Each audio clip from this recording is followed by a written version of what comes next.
अस्सलाम वालेकुम दोस्तों, अज अं तुम सैर करांगे बड़ीला शरीफ की। तो असी रस्ते रुके हैं ज़रा इस टाइम, कोई दोस्त पिछे आ रहे हैं। तो यह अपना साडे नाल ने कासम भाई तो समीर भाई अपना महर साहब सऊदीया तो आए ने स्पैशल जो ना पाकिस्तान ईद करन। बड़ी मुश्किल पहली ईद है ना जी, काफ़ी सालों बाद पाकिस्तान के अंदर।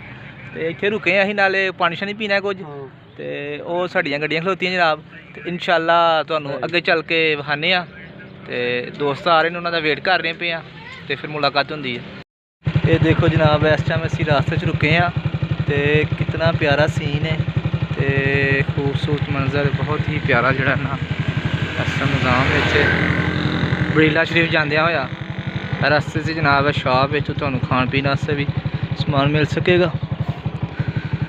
तो बाकी अगे जाके इंशाअल्लाह तुहानू दिखाने। जो दोस्तों ये देख सकते हैं, अभी हम ये दरबार शरीफ पहुँच गए हैं। बाबल हज़रत कंबीत अलैहिस्सलाम इब्ने आदम अलैहिस्सलाम। तो ये अभी दरबार शरीफ बाहर से तो बंद है, तो अंदर नहीं हम जा सकते कोरोना की वजह से। खैर तो इंशाअल्लाह ये आप देख सकते हैं। दोस्तों ये देख सकते हैं, ये यहाँ से शुरू होते दरबार शरीफ की जो लंबाई है बहुत ही ज़्यादा है। तो ये देख सकते हैं, ये सारा वहाँ से शुरू होता ही है। तो ये अंदर से तो खैर बंद है, अभी बाहर से ताला लगा हुआ है। ये तो आप तो दिखा सकते। ये कहा जाता है कि हज़रत आदम अलैहिस्सलाम के जो बेटे हैं, ये उनका मज़ार शरीफ है। ये इधर बड़ीला शरीफ में वाक़या है। तो अंदर से ये बंद है, नहीं तो आपको जो अंदर से ज़ियारत करवाते हैं यहाँ की।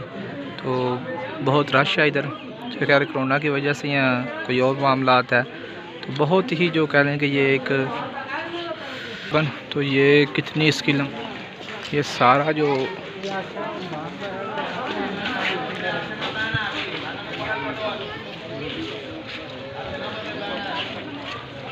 बहुत ही जो कह लें कि इसकी